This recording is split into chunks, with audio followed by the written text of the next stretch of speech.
Subscribe कीजिए royal teacher को education संबंधी न्यूज़ तुरंत पाने के लिए। सभी राज्य कर्मचारियों के लिए अति महत्वपूर्ण MACP 9, 18, 27 वर्ष पर मिलने वाली इस ACP को पर किस किस को मिलेगा लाभ, नगद लाभ कब से मिलेगा। जी हाँ साथियों, वक्त की बड़ी खबर की बात करें तो दोस्तों, जैसा कि आप सभी जानते हैं कि राज्य सरकार की ओर से, वित्त विभाग की ओर से MACP के बारे में जो आदेश है वो जारी किया जा चुका है। MACP क्या है, किस के लिए है, किन को इसमें लाभ मिलेगा, उसके बारे में जितने भी प्रश्न हैं उन सभी के लिए आज हम बात करेंगे, इसके ऊपर चर्चा करेंगे। MACP क्या है, एसीपी के बारे में आप सभी जानते हैं। 9, 18 और 27 वर्ष जब सेवा के कंप्लीट होते हैं तो हमें एसीपी दी जाती है। अब ये जो एसीपी है उसकी जगह एमएसीपी दी जाएगी, उसका क्या मतलब रहेगा, तो उसी के संबंध में राजस्थान सरकार वित्त विभाग की ओर से ये जारी किया गया है राजस्थान सिविल सेवा पुनरीक्षित वेतन नियम 2017 के नियम 14, जिसको modify assure career progressive scheme योजना के तहत जारी किया गया है। इसमें 1 अप्रैल 2023 से ये MACP योजना लागू की गई है। तो यहाँ पे पहला प्रश्न यही है कि ये कब से लागू है, तो 1 अप्रैल 2023 से ये लागू की गई है। और ये इसमें किन किन को लाभ मिलेगा उसके बारे में कुछ प्रश्नों उत्तर है जिसकी जानकारी हम यहाँ पे कर रहे हैं। जैसे प्रश्न नंबर 1 है, क्या 1 अप्रैल 2023 से पहले सेवानिवृत्त हो चुके कर्मचारी अधिकारियों पर वित्त विभाग की अधिसूचना दिनांक 6 अक्टूबर 2023 के अनुसार MACP अनुमत है। यानी 1 अप्रैल 2023 से जो पहले सेवानिवृत्त हो चुके हैं, रिटायर्ड हो चुके हैं, उनको, उन कार्मिकों को इसका लाभ दे होगा या नहीं होगा, तो इसके संबंध में स्पष्ट है कि इनको लाभ दे नहीं होगा। इसी के साथ अगला प्रश्न आता है कि 1 अप्रैल 2023 से पहले स्वीकृत एसीपी, अगर किसी की एसीपी पहले स्वीकृत कर दी गई है, पहले स्वीकृत एसीपी की तिथि से काल्पनिक रूप से MACP में वेतन का निर्धारण किया जाएगा एवं दिनांक 1 अप्रैल 2023 से उसका नगद लाभ देय होगा या नहीं होगा। तो इसके बारे में आप सभी जान लीजिए कि MACP योजना दिनांक 1 अप्रैल 2023 से लागू की गई है। जैसा कि दोस्तों वीडियो की शुरुआत में भी आपको बताया गया है कि 1 अप्रैल 2023 से ये योजना लागू की गई है, अतः इससे पूर्व की अवधि में काल्पनिक रूप से वेतन का निर्धारण नहीं किया जाएगा। साथ ही एसीपी के तहत दिनांक 1 अप्रैल 2023 को नियमानुसार दे पे लेवल में वेतन का पुनर्निर्धारण नियम 14(2)(3) के प्रावधानों के अनुसार 1 अप्रैल 2023 को किया जाएगा। यानी पूर्व की अवधि का वेतन निर्धारण नहीं किया जाएगा, 1 अप्रैल 2023 से ही किया जाएगा। अगला है, क्या आगामी पदोन्नति अथवा एसीपी तक एसीपी योजना में बने रहने अथवा MACP योजना का लाभ लेने के लिए विकल्प दिया जाना अनिवार्य है। यानी इसके संबंध में हमें विकल्प देना होगा या नहीं देना होगा। तो जान लीजिए कि 6 अक्टूबर 2023 से 5 जनवरी 2024 तक, अर्थात 3 माह के अंदर कार्यालय अध्यक्ष को लिखित रूप से MACP या ACP का विकल्प देना होगा। 3 महीने के निर्धारित अवधि के अंदर विकल्प प्रस्तुत नहीं करने पर MACP का विकल्प दिया हुआ मान लिया जाएगा। आगे बढ़ने से पूर्व दोस्तों, ACP और MACP के ऊपर हल्का सा हम प्रकाश डालेंगे ताकि आपको ये पूरा समझ में आ जाए। पहले बात करते हैं ACP की। तो ACP के अंतर्गत हमें 9 वर्ष की सेवा अवधि पूर्ण होने पर, 9, 18 और 27 वर्षीय से एसीपी पूरी होने पर जो पे मैट्रिक्स लेवल है उसको अगले वेतन में दे दिया जाता था। लेकिन कई ऐसे पद थे उनमें ये निर्धारण नहीं किया जा रहा था। यानी अब MACP जब लागू की गई है, MACP के तहत उसकी हम बात करें तो अब हमें वेतन निर्धारण के साथ साथ उच्च पद भी दिया जाएगा। 9 वर्षीय सेवा जब कंप्लीट होती थी तो अगर शिक्षक की बात करें तो उनको प्रथम एसीपी दे होती थी, और प्रथम एसीपी के तहत जो वेतन है 3600 के बाद 4200 ग्रेड पे हो जाता था प्रथम एसीपी के तहत। इसी तरह 9, 18 और 27 वर्षीय एसीपी। अब जब टीचर की बात करें तो 27 वर्षीय जब एसीपी उसकी सेवा कंप्लीट होती थी तो वो L13 की जगह अब वो L14 में जाएगा। बाकी आगे की स्केल है वो सेम ही रहेगी। इसी तो दोस्तों बात करते हैं एक शिक्षक की। तो जो मोस्ट इंपोर्टेंट है उसके बारे में कि एक कार्मिक जो शिक्षक ग्रेड तृतीय के पद पर नियमित रूप से 1 जनवरी 2004 को नियुक्त हुआ है, कोई पदोन्नति नहीं हुई है तथा 18 साल की नियमित सेवा उसने 1/4/2023 से पूर्व पूर्ण कर ली है, द्वितीय एसीपी पे लेवल L12 प्राप्त कर रहा है, तो अब MACP के तहत 1/4/2023 को द्वितीय MACP के रूप में कौन सा वेतन निर्धारण होगा, कहाँ होगा। तो शिक्षक के लिए दोस्तों द्वितीय एसीपी में पे लेवल L12 स्वीकृत है। और पद नाम भी है। द्वितीय एसीपी उसमें पे लेवल 12 यथावत रहेगा। अतः कोई 1/4/2023 को पे लेवल में कोई परिवर्तन नहीं होने के कारण वेतन निर्धारण उसका यथावत ही रहेगा। यानी कि कहने का अर्थ यह है कि पे लेवल में उसका पद पहले से ही स्वीकृत है। L11 से L12, L10 ये पद स्वीकृत किए जा चुके हैं, तो पद के अनुसार ही वेतन दिया हो जाएगा। इसी तरह दोस्तों आगे सुनिए, इसी के बारे में है कि एक कार्मिक जो शिक्षक ग्रेड 3 के पद पर एक 1995 को नियुक्त हुआ, कोई पदोन्नति नहीं हुई है, 27 वर्ष की सेवा उसने पूर्ण कर ली है, तृतीय एसीपी प्राप्त कर रहा है, प्रथम पदोन्नति प्राप्त कर वरिष्ठ अध्यापक के पद पर कार्यरत है, 27 साल की सेवा 1/4/2023 से पूर्व ही उसने पूर्ण कर ली, एक पदोन्नति एक चयनित वेतनमान एक एसीपी प्राप्त कर L13 में वो प्राप्त कर रहा है।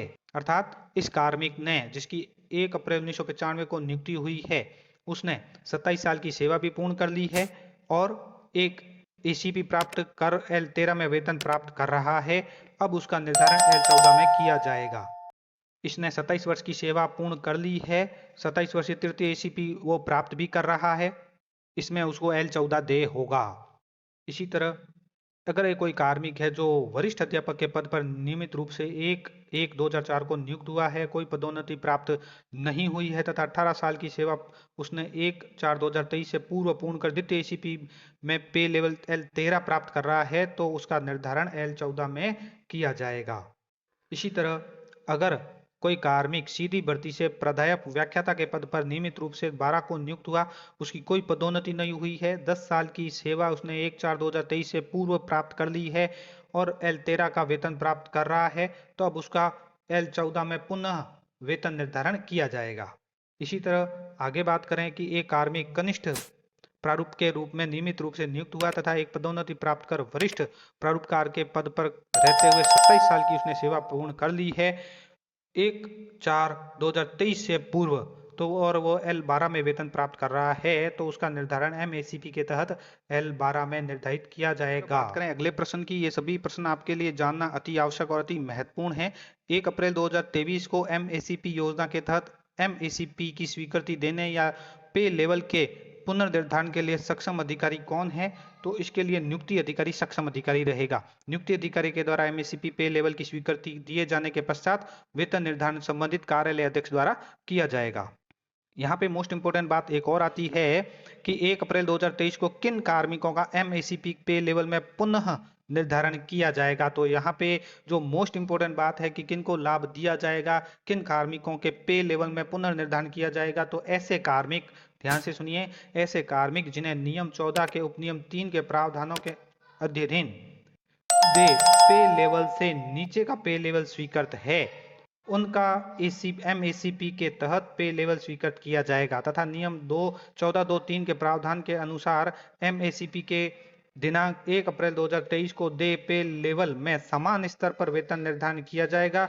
यदि पे लेवल में समान स्तर नहीं है तो तत्काल आगामी स्तर पर वेतन निर्धारण किया जाएगा। तो ये मोस्ट इंपोर्टेंट बात है जो मैंने अभी भी आपको बताई है। ACP और MACP में क्या अंतर है? 27 वर्षीय जब ACP लगती थी, 27 वर्ष, उसमें टीचर के लिए बता रहा हूँ विशेष तौर पर कि 27 वर्षीय जब ACP लगाई जाती थी या लगती थी, तो उसमें जो वेतन समान स्तर नहीं है तो आगामी पे स्तर पर वेतन निर्धारण किया जाएगा। यानी पहले आगामी स्तर पर वेतन निर्धारण नहीं किया जाता था, L13 के है तो 13 ही रहेगा, लेकिन अब अगर 13 में कोई पद नहीं है तो वो L14 में अगर पद है तो L14 में वो चला जाएगा। इसी तरह यदि किसी कार्मिक की पदोन्नति एवं आगामी MACP दोनों 1 अप्रैल 2023 को दे होती है तो वेतन निर्धारण किस प्रकार किया जाएगा? अर्थात पहले पदोन्नति पद के पे लेवल में वेतन निर्धारण होगा या MACP के पे लेवल में वेतन निर्धारण होगा। तो यहाँ पे बात आती है कि अगर ऐसा कोई कार्मिक है जिसकी पदोन्नति और आगामी MACP दोनों 1 अप्रैल 2023 को दे होती है, तो प्रथमतः कार्मिक का पदोन्नति पद के पे लेवल में वेतन निर्धारित किया जाएगा। उसके पश्चात आगामी दे MACP के पे लेवल में वेतन निर्धारण किया जाएगा। इसी तरह सैम सर्विस और कैडर से क्या आशय है? सैम सर्विस और कैडर का आशय कार्मिक की जिस सेवा संवर्ग में नियुक्ति हुई है उस संबंधित सेवा के सेवा नियमों में उल्लिखित पदोन्नति के पदों से है। अधीनस्थ सेवा में नियुक्त कर्मचारी की अधीनस्थ सेवा के पदोन्नति पद से है। राज्य सेवा के पद पर नियुक्त कर्मचारी की राज्य सेवा के पदोन्नति पद से है। और इसी तरह अधीनस्थ सेवा के पद से राज्य सेवा में पदोन्नति के पद सेम सर्विस नहीं है। यहाँ उदाहरण भी दिया गया है इसके संबंध में, जो आप सभी जानते हैं कि किसी कार्मिक की नियुक्ति कनिष्ठ लेखाकार के पद पर हुई है। यदि पद राजस्थान अधीनस्थ लेखा सेवा का पद है, इस सेवा के पदोन्नति पद क्रमशः सहायक लेखाधिकारी सेकंड और सहायक लेखाधिकारी फर्स्ट है, और इस सेवा के कार्मिकों का आगामी पदोन्नति पद लेखाधिकारी है। लेखाधिकारी का पद राजस्थान लेखा सेवा का पद है, अतः कनिष्ठ लेखाकार सहायक लेखाधिकारी ग्रेड द्वितीय, सहायक लेखाधिकारी फर्स्ट के पद पर कार्यरत कार्मिक को एमएससीपी योजना के तहत वेतन उन्नयन का लाभ स्वीकृत करने हेतु लेखाधिकारी का पद राज्य सेवा का पद होने के कारण सेम सर्विस का पद नहीं है। इसी तरह अगली बात करें कि एसीपी के स्थान पर एमएससीपी के पे लेवल में वेतन निर्धारण किस नियम के तहत किया जाएगा, तो यहाँ पे नियम तो स्पष्ट है, 14(2)(3) के प्रावधान के अनुसार किया जाएगा। इसी तरह अगला है कि 1 जनवरी 2013 को कनिष्ठ अभियंता के पद पर नियुक्ति के रूप में नियुक्त एवं जिसकी पदोन्नति नहीं हुई है और दिनांक 1/1/2022 को 9 वर्षीय नियमित सेवा पूर्ण कर 1 अप्रैल 2023 से पहले प्रथम एसीपी के रूप में पे लेवल L11 में प्राप्त कर रहा है, तो उक्त कार्मिक का दिनांक 1 अप्रैल 2023 को प्रथम एमएसीपी में कौन सा पे लेवल दे होगा। ये बहुत इंपॉर्टेंट प्रश्न है सभी के लिए। तो यहाँ पे है कि कनिष्ठ अभियंता का पद अधीनस्थ सेवा का पद है। इस पद पर सहायक अभियंता के पद पर पदोन्नति होती है, जो कि राज्य सेवा का पद है। इसलिए पदोन्नति सेम सर्विस नहीं होने के कारण उक्त कनिष्ठ अभियंता को 1 अप्रैल 2023 को प्रथम एसीपी पे लेवल 12/14/5 के अनुसार दे होगा। यानी L11 पर वो वेतन प्राप्त कर रहा है, अब वो L12 पर जाएगा। ऐसे कनिष्ठ अभियंता का दिनांक 1 अप्रैल 2023 को L12 में वेतन निर्धारण होगा 14(2)(3) के अनुसार। इसी तरह कनिष्ठ अभियंता जो नियमित रूप से 1/1/2004 को नियुक्त हुआ है, जिसकी कोई पदोन्नति नहीं हुई है और 18 वर्ष की नियमित सेवा दिनांक 1 अप्रैल 2023 से पूर्व पूर्ण कर ली है, द्वितीय एसीपी के रूप में पे लेवल 12 का वेतन प्राप्त कर रहा है, तो अब द्वितीय एमएसीपी 1 अप्रैल 2023 को कौन सा पे लेवल दे होगा, तो उसका है वो L14 दे होगा। इसी तरह जो अगला है कि कनिष्ठ अभियंता जिसकी नियमित नियुक्ति 1995 को हुई है और जिसकी कोई पदोन्नति नहीं हुई है और 27 वर्षीय नियमित सेवा 1/4/2023 को उसने पूर्ण कर ली है और चयनित वेतनमान और 2 एसीपी प्राप्त कर वो L15 में वेतन प्राप्त कर रहा है, तो उसका एसीपी के तहत लेवल कौन सा दे होगा, तो उसका है वो L15 यथावत रहेगा। तो उसका L15 है वो यथावत रहेगा। इसी तरह अगर कोई कनिष्ठ अभियंता जो नियमित रूप से 1/6/2005 को नियुक्त हुआ है, प्रथम नियुक्त पदोन्नति 1/4/2018 को सहायक अभियंता के पद पर और 18 वर्ष की नियमित सेवा दिनांक 1/6/2023 को पूर्ण कर ली है, तो द्वितीय एमएसीपी में कौन सा लेवल होगा, तो वो L16 नियम 14(3)(5) के अनुसार दे होगा। इसी तरह अगर कोई कनिष्ठ अभियंता है जो 1/1/2002 को नियुक्त हुआ है, जिसकी प्रथम पदोन्नति दिनांक 1/4/2012 को सहायक अभियंता के पद पर हुई, 20 वर्ष की नियमित सेवा उसने पूर्ण कर ली है 1/1/2022 को, तो वो द्वितीय एसीपी के रूप में लेवल L15 का वेतन प्राप्त कर रहा है। ऐसे में उसको 1/4/2023 को द्वितीय एमएसीपी के रूप में कौन सा लेवल होगा, तो यहाँ उसको द्वितीय एमएसीपी में L16 दे होगा। दिनांक 1/4/2023 को L16 में वेतन निर्धारण किया जाएगा। इसी तरह जो कनिष्ठ अभियंता नियमित रूप से 1/1/1995 को नियुक्त हुआ है और उसकी प्रथम पदोन्नति 1/4/2005 को सहायक अभियंता के पद पर हुई है, 20 वर्ष की उसने सेवा कर ली है और 1/4/2015 को पूर्ण करने पर द्वितीय एसीपी के रूप में L15 में वो वेतन प्राप्त कर रहा है, तो अब उसका वेतन निर्धारण कैसे होगा, यानी अब पे लेवल 16 में वो द्वितीय एसीपी के पे लेवल नियम 14(2) के अनुसार वेतन निर्धारण होगा। उसके पश्चात 1/4/2023 को 27 वर्ष से अधिक सेवा पूर्ण कर लेने के कारण उसको 1/4/2023 को 27 वर्षीय तृतीय एमएसीपी में पे लेवल 19 दे होगा और 14(8) के तहत उसका वेतन निर्धारण किया जाएगा। इसी तरह अगर कोई कनिष्ठ अभियंता 1/1992 को नियुक्त हुआ है और दिनांक 1/4/2015 से द्वितीय पदोन्नति प्राप्त अधिशासी अभियंता के पद पर कार्यरत है। 30 वर्ष की नियमित सेवा पूर्ण होने पर 1/1/2022 से तृतीय एसीपी के रूप में L17 का वेतन प्राप्त कर रहा है। तो अब उसका वेतन निर्धारण L19 में किया जाएगा। इसी तरह आगे प्रश्न आता है कि कोई लेखाकार है, कनिष्ठ लेखाकार, जो नियमित रूप से 1995 को नियुक्त हुआ है, 2021 से पदोन्नति प्राप्त कर सहायक लेखाधिकारी द्वितीय अथवा लेखाधिकारी फर्स्ट पर कार्यरत है। 27 वर्ष की नियमित सेवा दिनांक 1/1/2023 को पूर्ण होने पर तृतीय एसीपी लेवल 13 में वेतन प्राप्त कर रहा है। तो 27 वर्ष की जब उसने सेवा कर ली है नियमित सेवा L13 के स्थान पर 1/4/2023 को तृतीय एमएसीपी के रूप में L14 उसको देय होगा, उसी में वेतन निर्धारण किया जाएगा। आगे बात आती है एक सूचना सहायक, पुराना पदनाम है डेटा एंट्री ऑपरेटर, जो नियमित रूप से 1/1/1992 को नियुक्त हुआ है। अब 2 पदोन्नतियां प्राप्त कर प्रोग्रामर के पद पर कार्यरत है। 1/4/2023 से पूर्व 30 साल की नियमित सेवा पूर्ण करने के कारण तृतीय एसीपी के रूप में L13 का वेतन प्राप्त कर रहा है। तो अब तृतीय एमएसीपी में पे लेवल L15 उसको देय होगा और L15 में वेतन निर्धारण होगा।